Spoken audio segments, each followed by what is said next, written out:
Have you ever considered how some actions, widely considered immoral or unhealthy, might not actually harm anyone else directly, yet are still regulated by law? It is a fascinating area of thought that challenges our conventional understanding of crime and justice.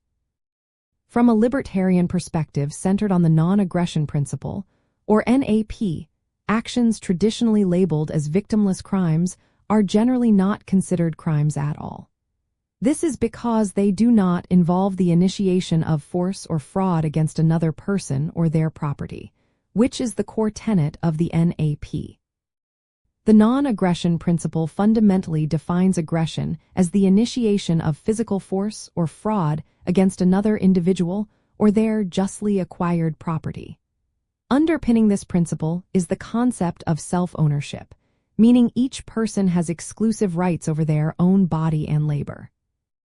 Therefore, if an action only impacts the individual performing it, and does not violate the self-ownership or property rights of others without their consent, it cannot be considered an act of aggression according to the NAP. This means that many activities often criminalized by the state, such as consensual drug use, prostitution between consenting adults, or gambling, fall outside the scope of NAP violations.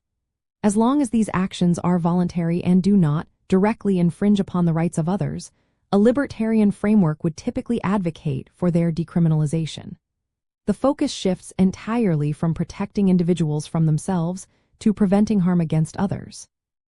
A key distinction within this framework is understanding the difference between moral disapproval and actual aggression. While some libertarians might personally discourage certain behaviors due to health or ethical concerns, the NAP provides an objective standard for legal permissibility by focusing solely on whether force or fraud has been initiated.